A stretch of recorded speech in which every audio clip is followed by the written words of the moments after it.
राधे राधे सभी को। Last chapter में हमने अपना चैप्टर सेकंड स्टार्ट कर दिया था। उसमें हमारा नेक्स्ट पॉइंट है ऐसे 200 term adding the terms of audit engagement. तो सबसे पहले इसके adding the term of audit engagement में दो होते हैं। तो at the beginning of audit और सेकंड होता है during the course of audit. तो हम सबसे पहले पढ़ेंगे at the beginning of audit. Audit की स्टार्टिंग में क्या होता है? अगर इनिशियल ऑडिट है, at the beginning of audit में भी हमारे दो होते हैं, एक इनिशियल ऑडिट और दूसरा होता है रिकरिंग ऑडिट। सबसे पहले पढ़ेंगे हम इनिशियल ऑडिट। इनिशियल ऑडिट क्या होता है? Prior period financial statement unaudited और audited by predecessors auditor. Initial audit क्या होता है? प्रायर पीरियड के फाइनेंशियल स्टेटमेंट में अगर कोई अनऑडिटेड या कोई भी ऑडिटर है जो प्रेडिसेसर ऑडिटर के द्वारा ऑडिट किया गया है, तो वो होता है इनिशियल ऑडिट में। Ensure existence of preconditions. Preconditions की मतलब एग्जिस्टेंस है या नहीं वो इंश्योर करनी होती है। अगर प्रीकंडीशंस एग्जिस्ट है तो accept the audit of no limitations. Accept the audit, इसमें ऑफ नहीं, sorry, accept the audit if no limitations imposed by management. अगर उसमें प्री कंडीशंस एग्जिस्ट हैं तो उस ऑडिट को एक्सेप्ट कर लो अगर उसमें कोई भी लिमिटेशंस इम्पोज नहीं की है मैनेजमेंट ने। और उसके बाद क्या करना है? Issue letter of engagement to management PCWG and obtain a copy of acknowledgement. तो अगर हम मतलब ऑडिट एक्सेप्ट कर लिया तो उसके बाद एक एंगेजमेंट का लेटर इशू करना है। और वो किसके लिए इशू करना है? मैनेजमेंट को, टीसीडब्ल्यूजी को। टीसीडब्ल्यूजी की फुल फॉर्म लास्ट वीडियो में बताई थी, दोज चार्ज विद गवर्नमेंट। ये होता है टीसीडब्ल्यूजी। और उसके बाद जो भी लेटर इशू किया है उसकी एक कॉपी ले लेनी है, obtain a copy of acknowledgement. अगर प्री कंडीशंस एग्जिस्ट नहीं करती है, नॉट एग्जिस्ट, तो उस ऑडिट को एक्सेप्ट नहीं करना, मतलब फिर आपको वो ऑडिट नहीं कर सकते आप। ऑडिट करने के लिए एक्सेप्ट मत करो। सेकंड होता है रिकरिंग ऑडिट। रिकरिंग ऑडिट में क्या होता है? Prior period financial statement audited by same auditor.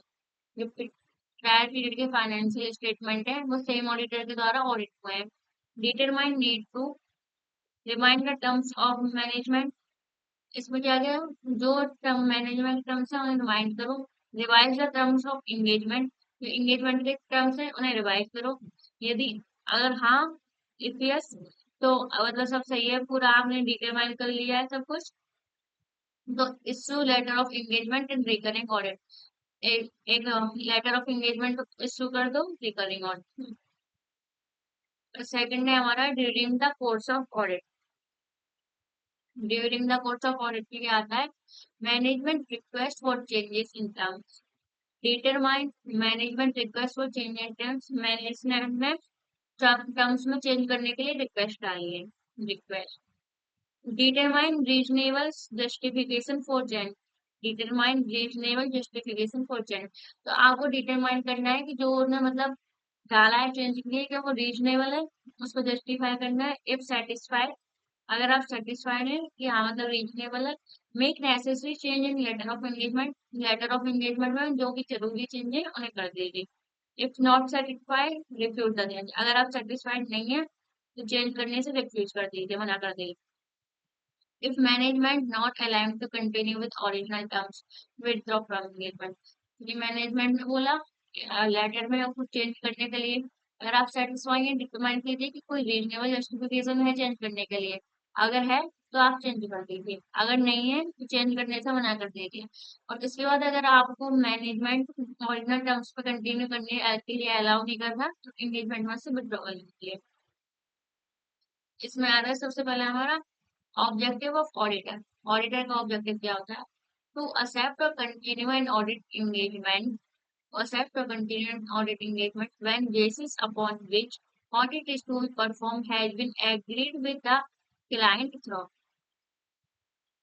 To accept or continue an audit engagement, कोई भी audit engagement को accept और continue करने से पहले when basis upon which audit performed has been agreed with client, कोई भी कोई भी ऑडिट एंगेजमेंट कब एक्सेप्ट कीजिए, तो वो परफॉर्म करने के लिए आप क्लाइंट के साथ मतलब क्लाइंट एग्री है उसके साथ करने के लिए।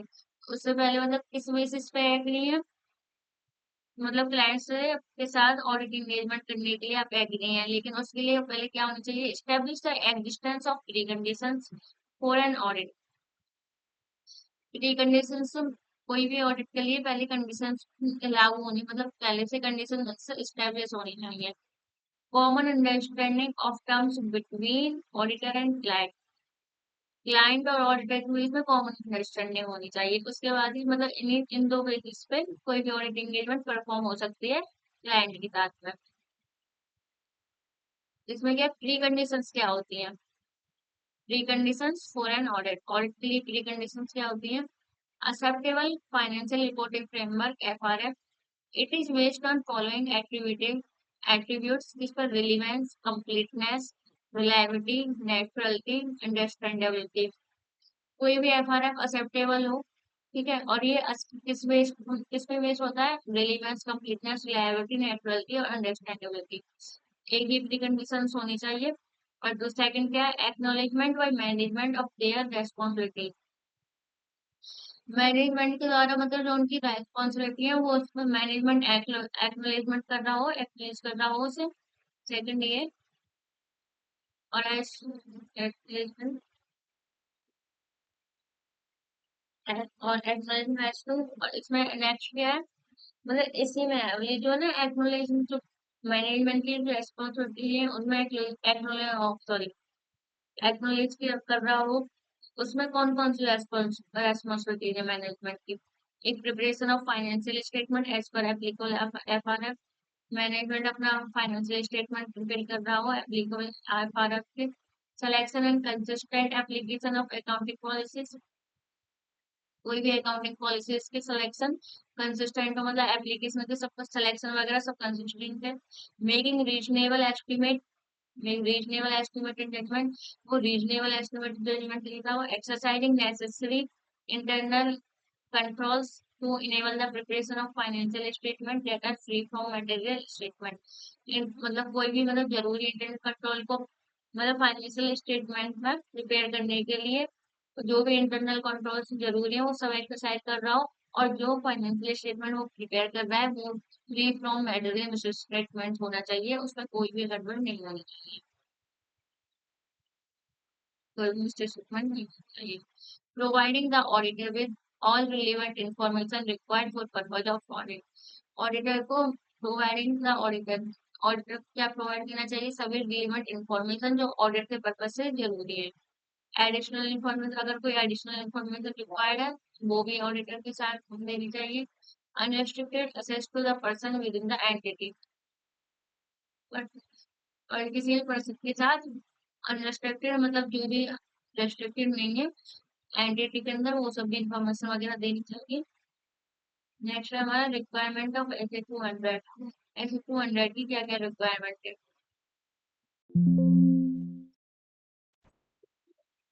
Requirement of SA 200 at the beginning of audit in case of initial audit engagement. Initial audit engagement के केस में at the beginning of audit में क्या क्या रिक्वायरमेंट है, वेदर अगर कोई, मैंने बोला था ना, अगर कोई लिमिटेशन इम्पोज कर रहा है मैनेजमेंट, अगर कोई लिमिटेशन इम्पोज कर रहा है management, don't accept audit, audit accept मत कीजिए। अगर कोई लिमिटेशन इम्पोज नहीं कर रहा है तो ensure existence of pre conditions, पहले इंश्योर कीजिए मतलब प्री कंडीशंस एग्जिस्ट कर रही है या नहीं।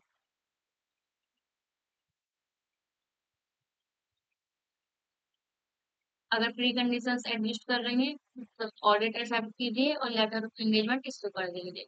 अगर प्री कंडीशंस एग्जिस्ट नहीं कर रही हैं, मैनेजमेंट के साथ डिस्कस कीजिए, discuss with management, and don't accept audit, audit को एक्सेप्ट मत कीजिए इफ FRF नॉट एक्सेप्टेबल, अगर FRF एक्सेप्टेबल नहीं है और management does not accept their responsibilities, अगर मैनेजमेंट अपनी रेस्पॉन्सिबिलिटीज को एक्सेप्ट नहीं कर रहा। एमएससी जैसे हम पढ़ रहे हैं इस लेटर ऑफ एंगेजमेंट की, लेटर ऑफ एंगेजमेंट को इशू कीजिए। उसके लिए लेटर ऑफ एंगेजमेंट क्या होता है, a letter that signifies acceptable of audit is sent by auditor to clients and entities।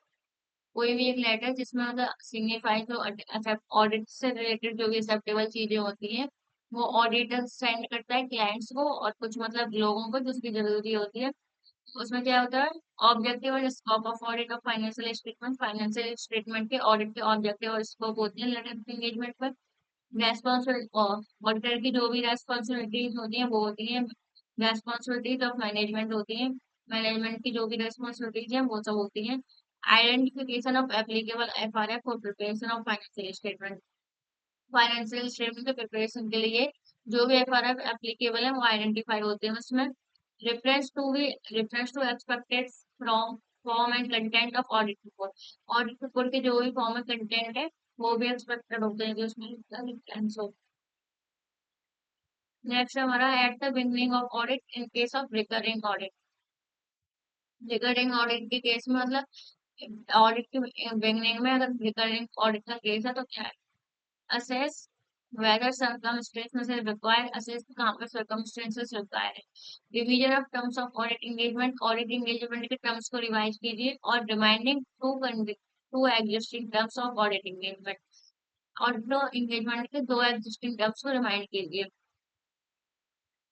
इसमें अगर रिक्वायरमेंट एग्जिस्ट है इस चीज की तो engagement of letter of engagement issue कर दीजिए, और रिकॉर्ड जो भी रिवाइज टर्म मतलब इशू हुए हैं लेटर और लेटर ऑफ एंगेजमेंट में रिकॉर्ड कर दीजिए। अगर रिक्वायरमेंट डज नॉट एग्जिस्ट, अगर उसकी रिवाइज टर्म की रिक्वायरमेंट नहीं है मतलब इसकी मतलब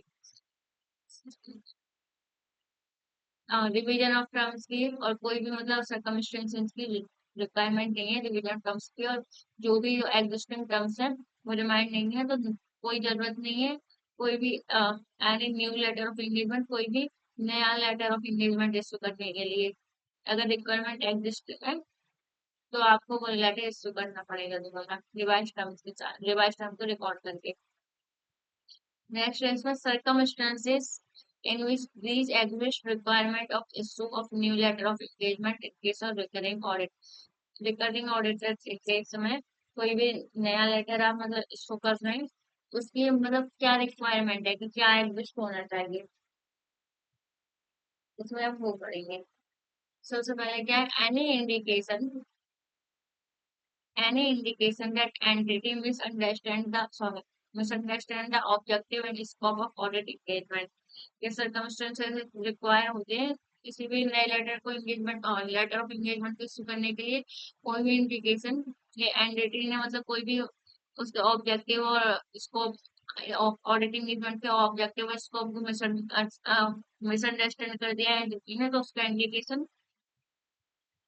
एनी रिवाइज और special terms of audit engagement के कोई भी रिवाइज और स्पेशल टर्म्स इंक्लूड होने चाहिए इसमें। अगर कोई भी सीनियर मैनेजमेंट में चेंज है तो होना चाहिए। अगर ओनरशिप में चेंज है, अगर nature size of entity business में चेंज है, लीगल एंड रेगुलेटरी रिक्वायरमेंट में चेंज है, एफआरएफ में चेंज है, अगर किसी मतलब अदर रिपोर्टिंग रिक्वायरमेंट में चेंज है, अगर ये सब चेंज एग्जिस्ट है तभी आपको नए new letter of engagement issue करने की रिक्वायरमेंट है। थर्ड है हमारा मैनेजमेंट। ये आज की वीडियो का लास्ट में लेक्चर है ऐसा ऐसे 210 है ना एग्रीमेंट ऑफ एंगेजमेंट, तो ये इसका लास्ट पॉइंट है। Management request for change in terms of audit engagement during the course of audit। अगर audit during the course of audit के टाइम भी मैनेजमेंट को चेंज करने की रिक्वायरमेंट करता है कि ऑडिट ऑफ एंगेजमेंट में कोई भी चेंज मतलब change in terms of auditing मतलब ऑडिटिंग इन टर्म्स में चेंज करने के लिए अगर मैनेजमेंट रिक्वेस्ट करता है तो क्या है देखो, request for change in terms of audit engagement. अगर ऑडिट एंगेजमेंट के टर्म्स में चेंज करने के लिए रिक्वेस्ट है, ऑडिट पहले मैं पढ़ूंगी फिर समझाऊंगी। Auditors shall not agree to a change in terms of audit engagement where there is no reasonable justification for doing so। अगर अगर यहाँ पे कोई रीजनेबल जस्टिफिकेशन नहीं है चेंज करने के लिए, तो ऑडिटर ऑडिट एंगेजमेंट की टर्म्स में चेंज करने के लिए एग्री नहीं करेगा। If request for change is not considered reasonable, auditors should deny the management as to change request date. अगर जो ऊपर पड़ा था, अगर ये रीजनेबल नहीं है चेंज करने के लिए, तो ऑडिटर मैनेजमेंट से डिनाई ऑडिटर को मैनेजमेंट से मना कर देना चाहिए कि मतलब उसके रिक्वेस्ट को चेंज करने के लिए उसे चेंज नहीं करना चाहिए ऑडिट एंगेजमेंट में। अगर रीजनेबल जस्टिफिकेशन है तो वो चेंज कर सकता है। ये a request is considered not reasonable, अगर जो रिक्वेस्ट आई है वो रीजनेबल कंसिडर्ड नहीं है, so if it appears that change are related to information that is incomplete, incorrect, or unsatisfactory, management not permitting the auditor to continue with original terms. जो भी request आई है वो रीजनेबल नहीं है।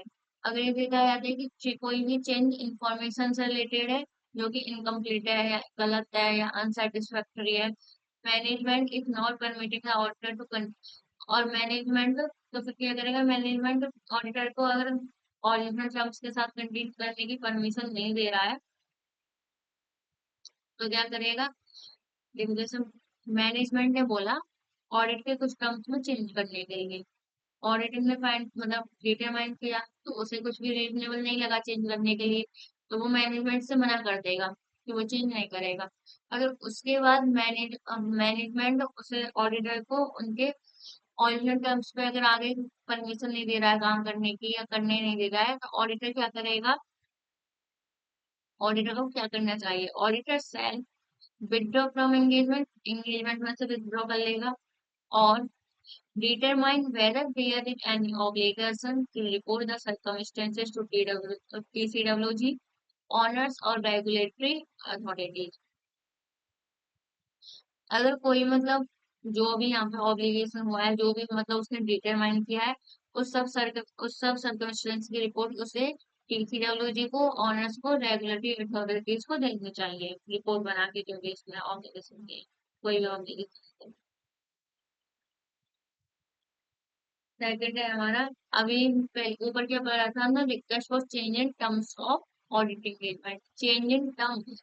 अब इसमें क्या है, request for change to review of financial statement और रिलेटेड सर्विस कंपाइलेशन। ऊपर हमने चेंज इन टर्म्स में पढ़ा था, इसमें किसके लिए उसमें है, चेंज टू फाइनेंशियल स्टेटमेंट के रिव्यू के लिए चेंज, या फिर रिलेटेड सर्विस कंपाइलेशन में चेंज करने के लिए कोई रिक्वेस्ट है। Yet, management request for change that convey a lower level of assurance or no assurance. Management ने रिक्वेस्ट की चेंज के लिए कि कोई भी लोअर लेवल का assurance है, कोई assurance नहीं है,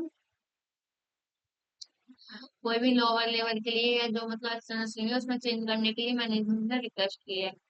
Auditor assess legal and contractual implications for changes and determine reasonable justification for doing so.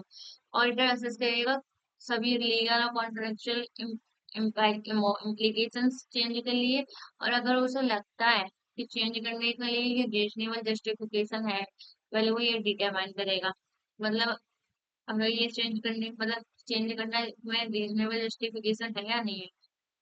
If auditor satisfied with management request for change of audit to review or related service, अगर auditor management से satisfied हो जाता है कि audit review related service में change के लिए, तो work perform till time remain relevant work to be performed and report to be issued at appropriate to revised engagement. जितना मतलब जब तक टाइम बचा है तब तक वर्क परफॉर्म किया जाएगा जो भी काम है उससे रिलेटेड, और जो भी काम परफॉर्म किया गया है उसकी रिपोर्ट इशू होगी विद एप्रोप्रिएट मतलब एप्रोप्रिएट रिवाइज, जो भी एंगेजमेंट रिवाइज हुए हैं उनसे एक साथ।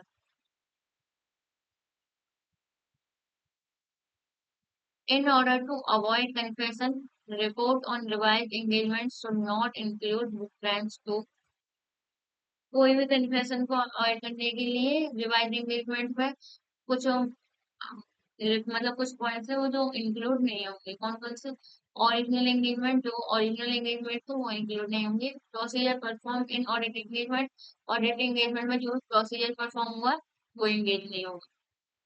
ये दो पॉइंट्स हैं जो रिवाइज रिपोर्ट, रिवाइज एंगेजमेंट में रिपोर्ट नहीं होंगे। Circumstances in which management may request for change in terms of audit engagement। ऐसे कौन से सर्कमस्टेंसेस है जिसमें मैनेजमेंट रिक्वेस्ट कर सकता है ऑडिट एंगेजमेंट की टर्म्स में चेंज करने के लिए?